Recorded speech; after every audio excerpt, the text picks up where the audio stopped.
The following is an address given by His Divine Grace, A.C. Bhaktivedanta Swami Prabhupada, recorded on July 1st, 1972, in Balboa Park, San Diego.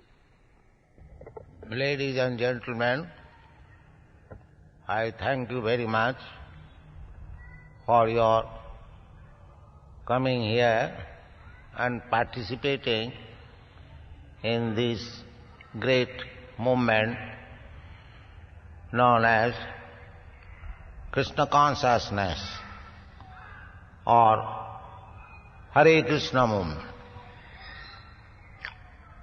This Hare Krishna movement was started 500 years ago by Lord Chaitanya Mahaprabhu in a place which is now known as Nadia. It is a district in West Bengal, about 60 miles north of Calcutta. Lord Chaitanya appeared there about 485 years ago, and he took sannyas. Sannyas means renounced order of life. According to Vedic civilization, at the end of one's life, one has to take sannyas, renounce order of life, no family connection. Chaitanya Mahaprabhu, at very early age, he was only 24 years old, and he had at his home very nice young wife and very affectionate mother, but still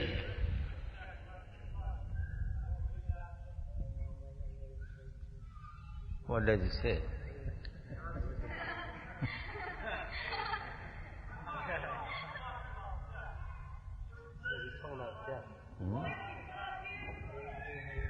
Prabhupada says he wants to have sex more than once a month.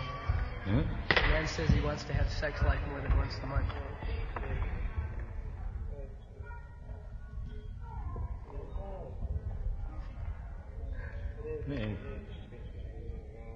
It's creating disturbance.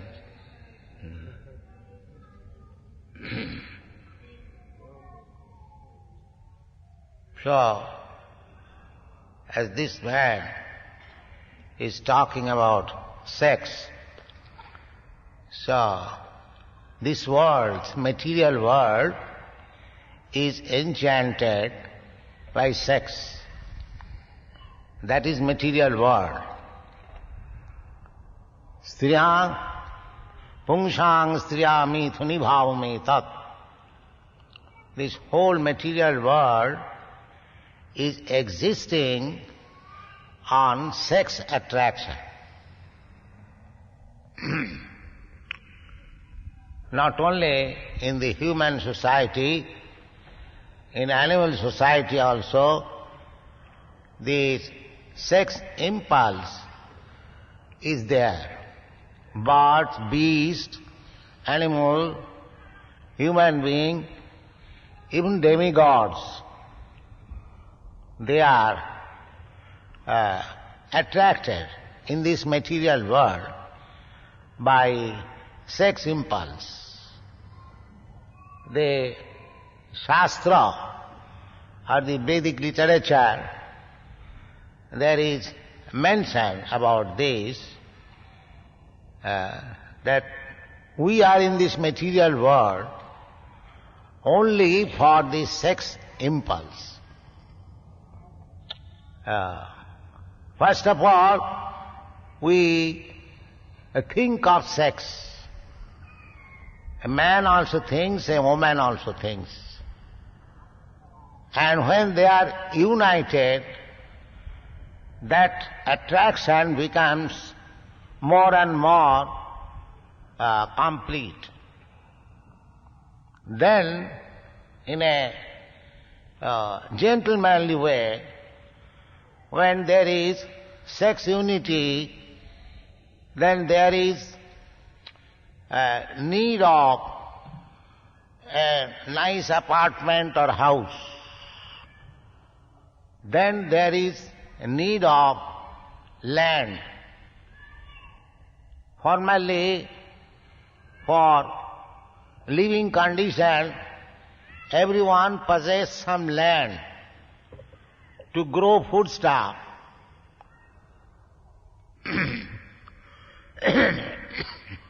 अतः गृह क्षेत्र सुतार्थ वित्तई. So after sex unity, there is need of house, land, griha kshetra, then children, atah griha kshetra suta, aptya, then friends, then vitya, then money. In this way, we increase our attachment for this material world. Janasa mohoyam. Moha means illusion. In this way, he becomes illusion. Aham mameti, I and mine. Here, the real problem is we want to get out of this material conditional life. We are spirit soul. We are not matter. But in order to enjoy this material world, we have come here. Every one of us who is existing within this material world has a desire to lord it over the material nature. It is said, when a living entity, a part and parcel of God, he desires independently to enjoy or to lord it over the material nature, he comes down from the spiritual world to this material world. That is the cause of his fall down. Krishna bhuliya jeev bhog mancha kare, pasete maya tare japotiya dhare. Maya means the illusory energy, where we want to enjoy, but it is not actual enjoyment. It is illusion. So, the sex life in this material world is the center of this attraction. So our Krishna consciousness movement is how to get the living entity out of this material entanglement. Because real happiness is not sensual happiness. Real happiness is above the senses. It is supramental sense or spiritual sense. With the gross senses, what we enjoy, that is temporary. It is not permanent. The permanent enjoyment is transcendental sense enjoyment.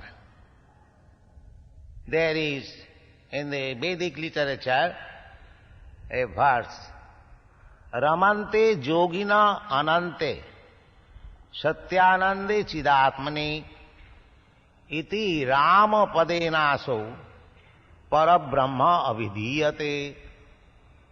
Yogina, those who are yogis mean those who are trying to reawaken Krishna consciousness.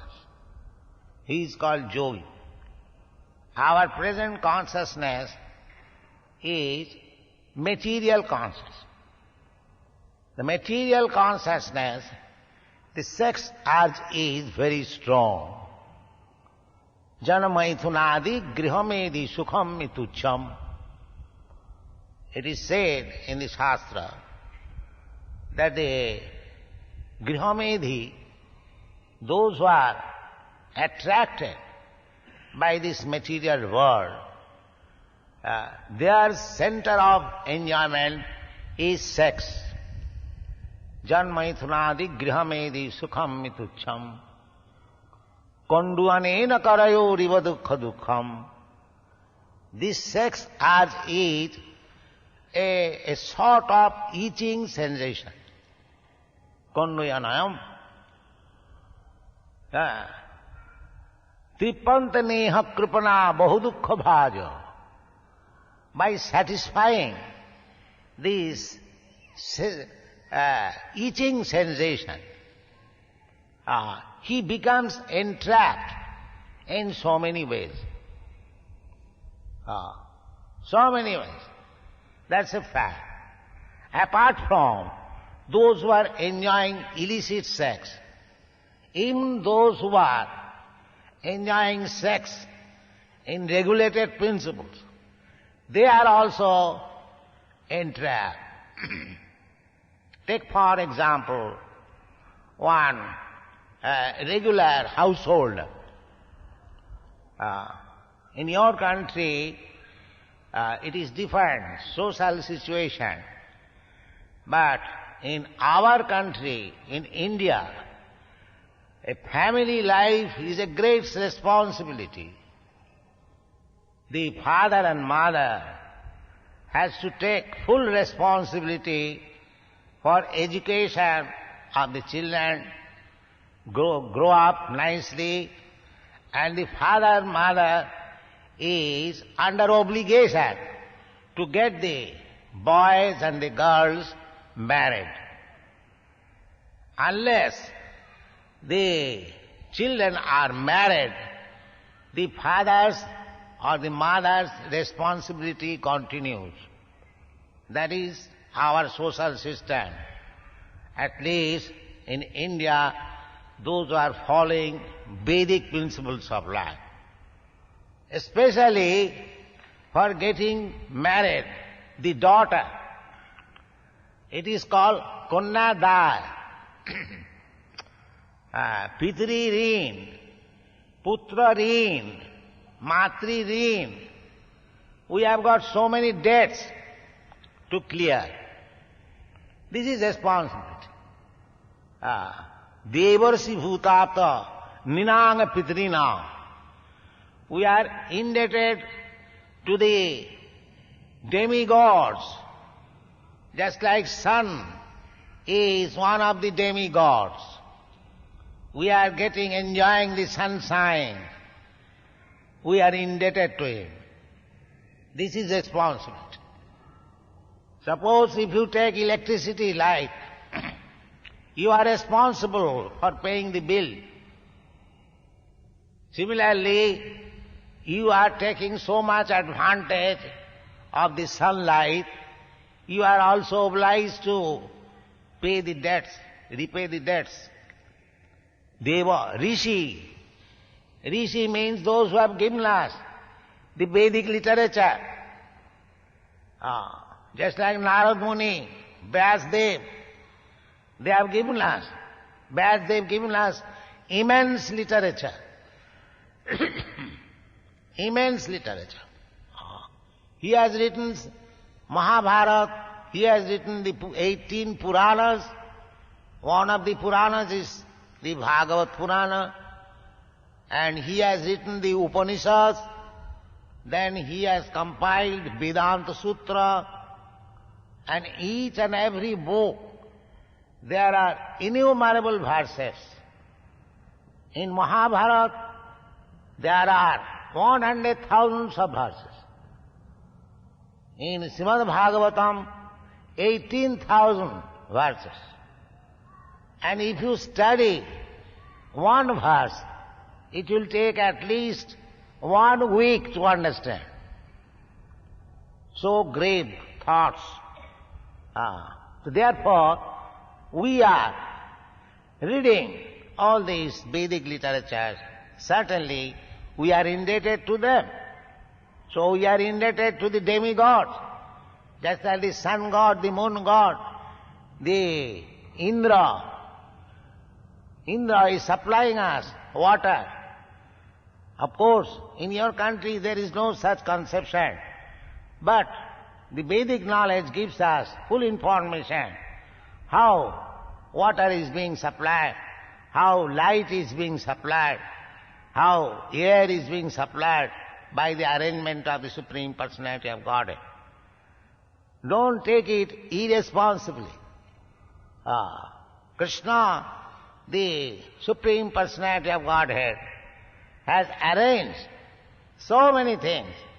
Just like in your city, there is Department of Water Supply, there is Department of Light Supply, there is different departments. Similarly, in the kingdom of God, there are departments. But because we are foolish, we do not know how the departments are being conducted. So, we are not paying any bills. The bills are paid according to the Vedic injunction by performing sacrifices. So in this way, our point is sex life. A grihastha, a householder, he has got debts towards his parents, towards his father, towards his mother, towards his wife, towards his children. This society should be human society, not the cats and dog society. That is Vedic conception. So, in the Vedic conception of life, the sex life is there, but you become indebted. You must repay the debts. If you simply beget children like cats and dogs and go away, then you become responsible for these sinful activities. You must take responsibility. So this man was suggesting, he wants sex life at least once in a month. Yes, that is allowed. That is allowed in the Vedic civilization.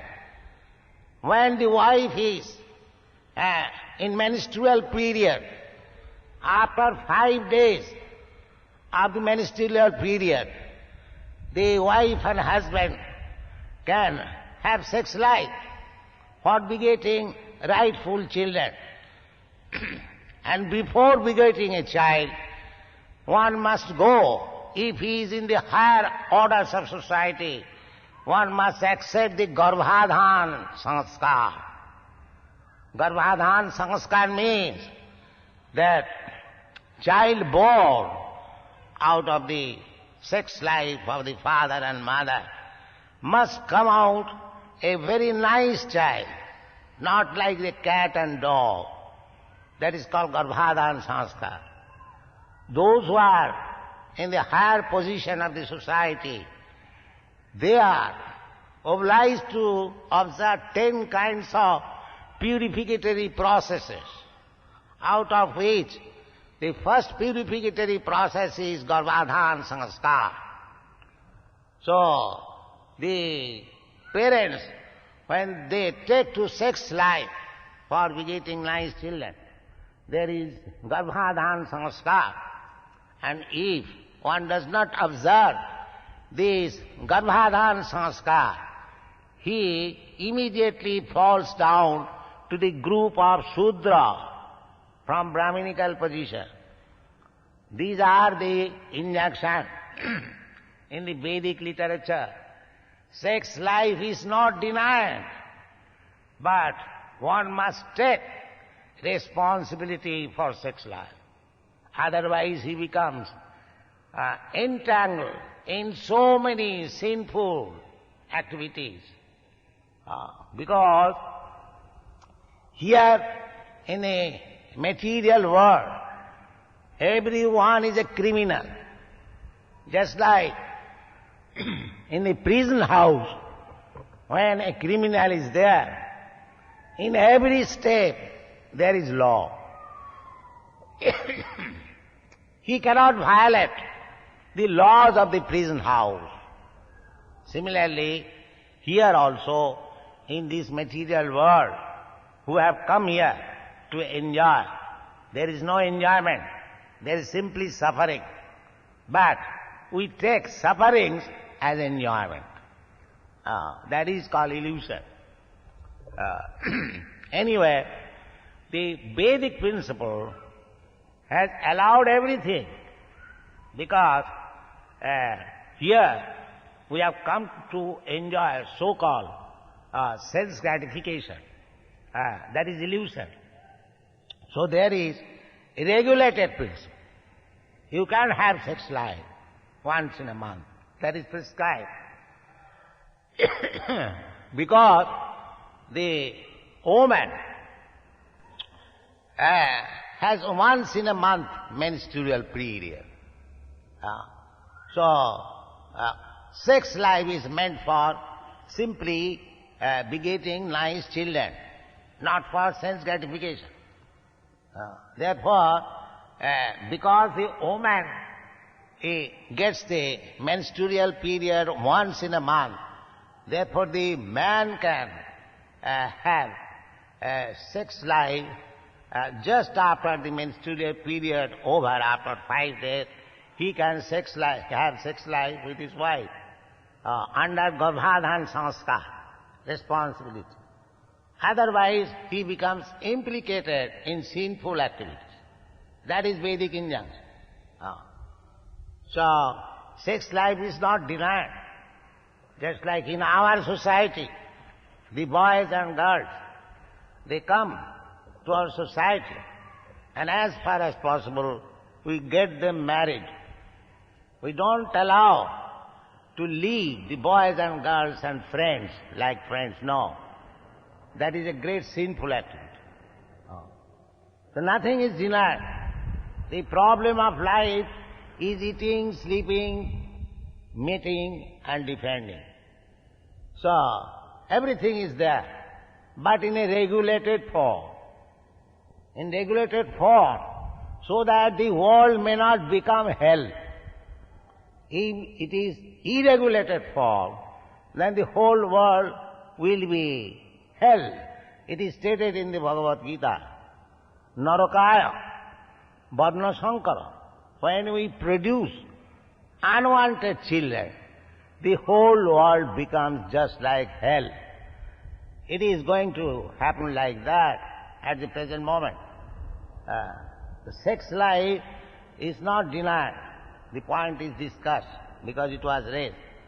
Sex life is not denied, but in a regulated form, so that you can get nice population, you can live very happily. Not that if you produce unwanted children and they turn out rogues, thieves and drunkards like that. That is not allowed. You must produce nice children. For that purpose, sex life is allowed. And especially in this age, at the present moment, if you can produce children to become Krishna conscious, that will be a great service to the Lord. Because we want now Krishna conscious population. Otherwise, this world is going to hell. That's the fact. We are dwindling, liquidation.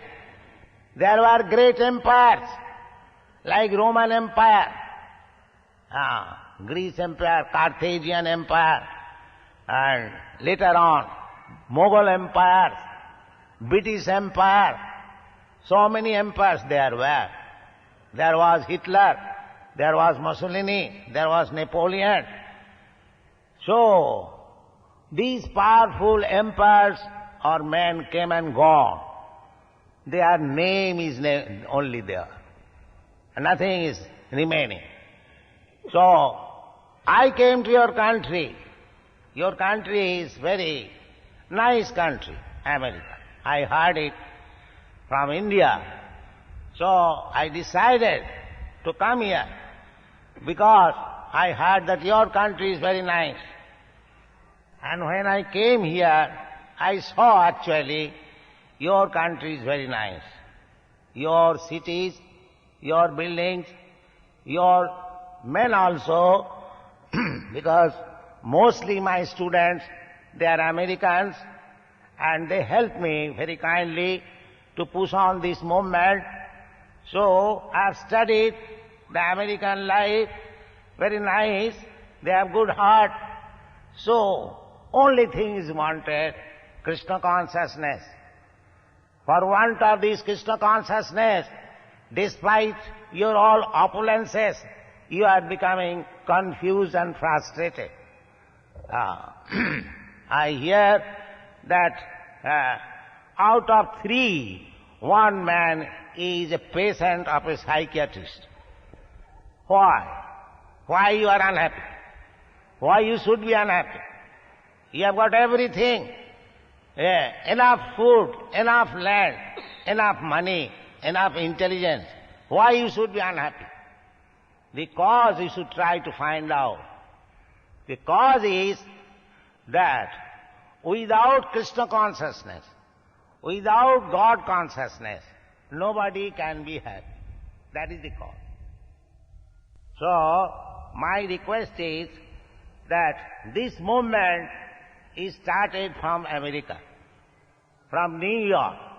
In 1966, I registered this movement, International Society for Krishna Consciousness, and since then we are spreading.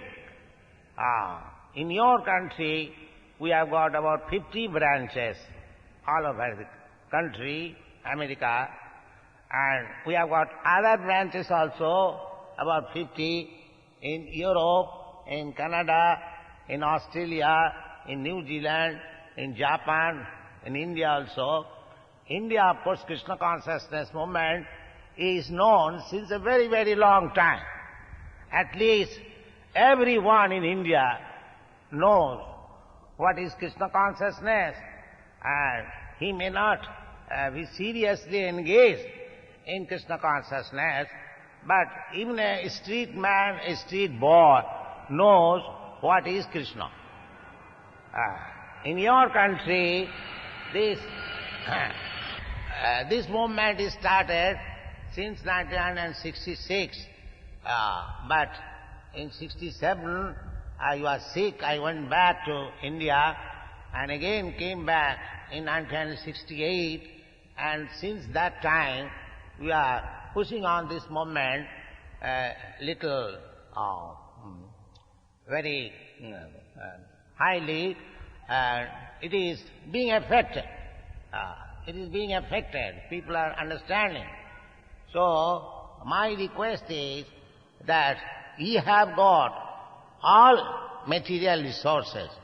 Don't waste your time.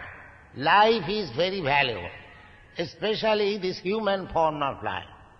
Labdha sudurlabamidam bahusambhavante. This human form of life is achieved after many, many births of evolutionary process. We had to undergo 900,000 species of life in water. Jalaja Navalakhani, Sthavara Lokhavimsati, 2 millions of species of life through plants and trees. Sthavara Lokhavimsati, Krimayo Rudrasankaka, 1100,000 species of life of insects and reptiles. Pakshinam Dasalakhakam, and 1 million species of life amongst the birds. Then Tringsalokhani possible, and then 3 million species of life amongst the beasts. In this way, there are 400,000 species of human form of life, out of which the civilized form of life, when our consciousness is developed, that is the opportunity to understand what is God, what I am, what is my relationship with God, what is this material world, how I shall treat, that is needed. In the Vedanta Sutra, it is said, Athata Brahma Jigyasa. This human, this civilized form of human life is meant for inquiring about Brahma, the Supreme, the Absolute Truth. So, this Krishna consciousness movement is giving knowledge about the Absolute Truth, Parabrahma. The Sanskrit word is Parabrahma, and Krishna is Parabrahma. If you have read Bhagavad Gita on the 10th chapter, when Arjuna summarizes his understanding after hearing Bhagavad Gita, he says, Parabrahma, Paramadhama, Pavitram Paramam Bhavan. Krishna, I understand that you are the Supreme Personality, Absolute Truth. Parabrahma. Paramdhama. You are the reservoir of everything. Pavitram. You are the Supreme Pure. Pavitram Paramam Bhavan. Purusham Shastatam Adyam. You are the Supreme Person. Krishna, the Absolute Truth. He is not impersonal. He is the Supreme Person. He is Supreme Person. He is the Absolute Truth. And we are presenting Krishna before you. And you take it. Most of the Western country, they are Christian. So the Christian believe in Lord Jesus Christ as Son of God. But we are presenting the Father, God Himself. So there is no contradiction. If there is Son, there must be a Father also. Without Father, there cannot be Son. So if you believe in the Son, then you must believe in the Father also. The Father is Krishna. Krishna says in the Bhagavad Gita, Sarvajonishu Kaunteya Sambhavanti Murtayaja. Aham, Bijapada Pita. He is the seed-giving Father for all living entities. So Krishna is for everyone. Don't think that Krishna, as it is stated in your English dictionary, Krishna is a Hindu god. He is not Hindu, he is not Muslim, or he is not Christian. He is God. God is neither Hindu nor Muslim nor Christian. It is bodily designations. I am Hindu, you are Christian. This is body, just like dress. You have got some black coat, another has got some white coat. That does not mean we are different because we are in different coat or shirt. As human beings, we are all sons of God. We are one. That is the concept. So, at the present moment, we have divided the world on account of this shirt and coat. That is not good. Actually, the whole world or the whole universe belongs to God. This is Krishna consciousness. Krishna says in the Bhagavad Gita, Bhoktaram Jagadavasam Sarva Loko Maheswaram Suhidam Sarva Bhutanam Gyatya Mam Shantimichet. We have divided God's land. This is America, this is India, this is Germany, this is England. But after all, this is our given land. This planet especially, not only this planet, all other planets, Krishna says, Sarvaloka Maheswaram. He is the proprietor. Formerly, 5,000 years ago, this planet was being governed by Krishna's representative, Maharaj Parikshit. That is actually life.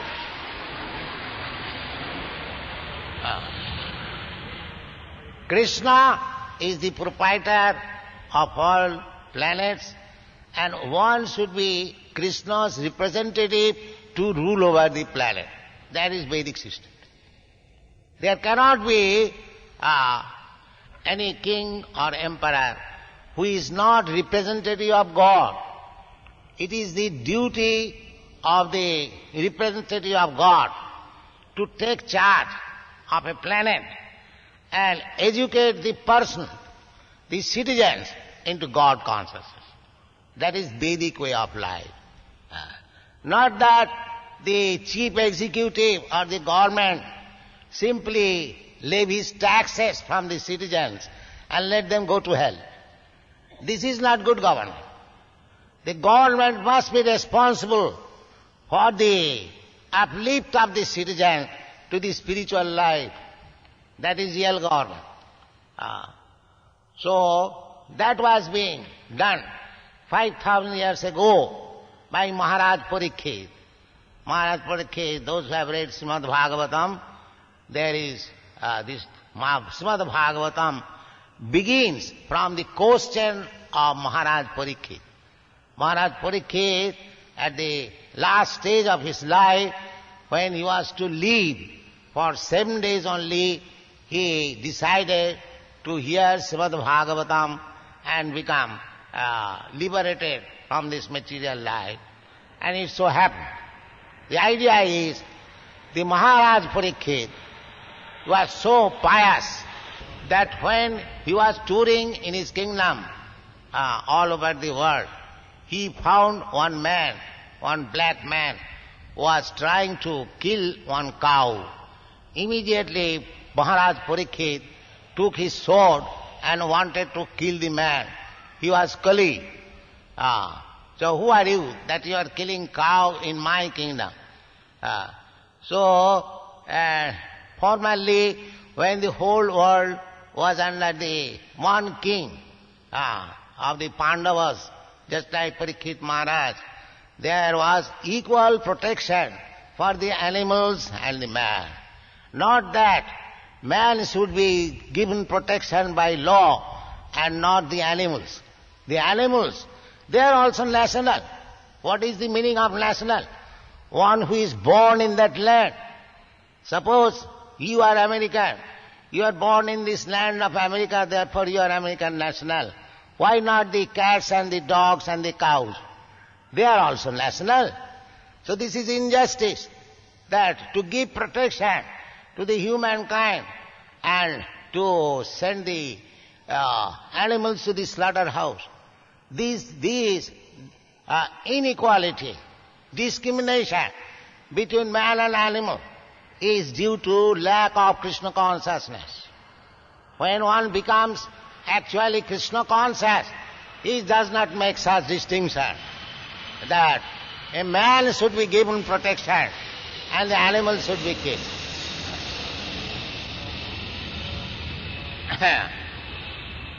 So our Krishna consciousness movement is a spiritual movement. It is reformatory movement, inclusive all sides of life. Don't think that we are simply chanting and dancing. Our philosophy includes all different activities of humankind. Either it may be religious or political or social or cultural, anything, industrial, everything.